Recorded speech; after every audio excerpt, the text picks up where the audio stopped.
This is a machine that turns yesterday's sweat, breath, and urine into today's drinking water. At its cheapest, a liter of recycled water on the space station costs about $10 to produce. At its most expensive, launching that same liter from Earth instead costs around $83,000, roughly the price of a new Porsche, for one bottle of water. The system that makes the cheap number possible is called ECLSS, the Environmental Control and Life Support System. Forget the word filter. A filter catches something once and throws it away. This is a loop, closed on itself, moving the same molecules of water and air through 6 human bodies over and over, 4 years, without ever needing to be emptied out into space. Most people assume astronauts just haul water up from Earth, tank after tank, like camping. They don't. Right now, on the station, 93 to 98% of all water is recovered and reused. Sweat pulled out of the air by condensers. Humidity from breath. Even urine, run through a distillation assembly that spins it in a centrifuge to force water vapor out under vacuum. What comes out the other end is cleaner than most tap water on Earth. Tested, filtered, iodinated, and pumped right back into a drink bag. Sounds unpleasant. It isn't unusual, it's just physics happening faster than it does on Earth, where your tap water has already been through a dinosaur, several rivers, and someone else's kidneys, just spread out over millions of years instead of a few hours. Why bother with any of this instead of just shipping more water up? Because mass leaving Earth's surface is the single most expensive thing humans have ever paid for by the kilogram. During the space shuttle era, getting 1 kilogram of cargo into low Earth orbit cost around $54,000. Today, on a SpaceX Falcon 9 resupply flight, that number has dropped to roughly 20,000. Either way, a kilogram of ordinary drinking water, something that costs a fraction of a cent from a tap, now costs more than a kilogram of gold, which trades at around $65,000. Engineer to program manager, somewhere in a NASA budget meeting in the early 2000s, the argument would have gone something like this. We can keep flying water up on every cargo run, forever, at $83,000 a liter. Or we build a machine that turns their own sweat back into coffee. Costs more upfront. It pays for itself in one resupply mission. That machine got built. It has been running, almost continuously, since 2009. Water, then, is the solved problem. Expensive to launch, cheap to recycle, and mostly a matter of plumbing and patience. Air is different. But the water is the easy part. The oxygen these 6 people breathe comes from something even stranger. A process that, if it stalls for even a few hours, starts a countdown nobody wants to watch. That oxygen does not come from a tank. It comes from a machine called the Oxygen Generation Assembly, and what it does is almost violent in its simplicity. It rips water apart with electricity. Electrolysis is the process. Run current through water, and it splits into hydrogen and oxygen. The oxygen gets pumped straight into the cabin, air the crew breathes. The hydrogen, mostly, gets vented overboard as waste, unless it's routed into a second machine, the Sabatier reactor, which combines it with exhaled carbon dioxide to make more water and methane. Waste becomes air. Air becomes water. Water becomes air again. On the Russian segment, the equivalent machine has its own name, Electron. Same job, same physics, different hardware, and for over a decade, it was the least reliable part of the entire station.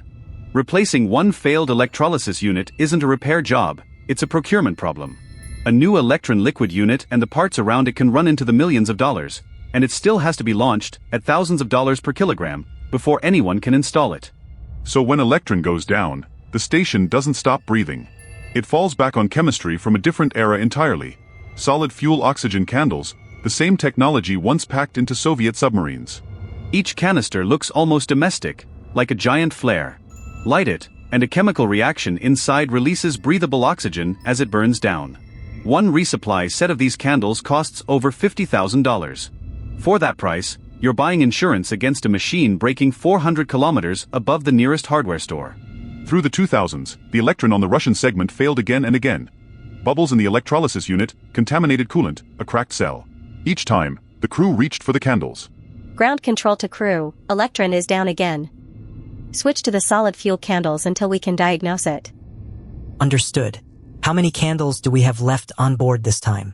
That question, how many candles are left, is the one nobody wants to answer twice in the same week. Because the candles are a bridge, not a solution.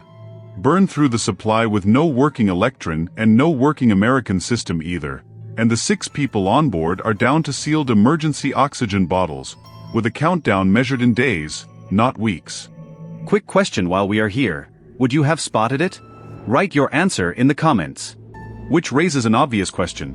Why run two separate, expensive, failure-prone systems side by side, instead of building one that actually works?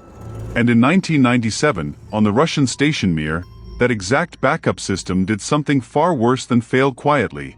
It caught fire, with the crew sealed inside a burning space station.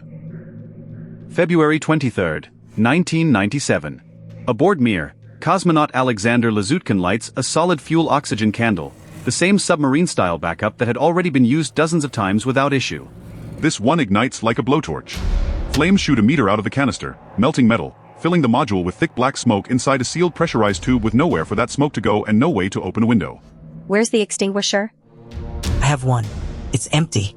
Check the base block, there should be another. That second extinguisher is on the far side of the fire. So is the docked Soyuz capsule, the crew's only way home. For a moment, the escape route and the flame occupy the same 6 feet of corridor. The fire burns for 14 minutes before it exhausts its own fuel and dies out. 6 people. 1 station. 0 fatalities. Nobody planned for a system meant to save lives to nearly end them, and that single failure became the case study NASA and Roscosmos still design against today. So why, after Mir, didn't engineers just build one really good life support system instead of 2 flawed ones? Because in orbit, the enemy isn't inefficiency. It's a single point of failure. The American oxygen generation assembly and the Russian Electron system don't share parts, don't share a power bus, and were built by engineers who, for decades, barely shared a common language for the specs. That's not waste. That's the point. If one fails from a design flaw, the other almost certainly won't fail from the same cause. If you made it this far, hit subscribe and the bell. The next investigation is already in the works. Building that kind of stubborn redundancy into the ISS's life support alone cost several $100 million in development. The station as a whole ran past $150 billion. More than the Large Hadron Collider and the Panama Canal combined, with change left over. A machine that expensive, and it still runs on a backup system essentially unchanged since a submarine-era design nearly killed a crew in 1997. Redundancy is not elegant. It's not cheap. It is, so far, the only thing that has actually worked. None of this stays theoretical for long.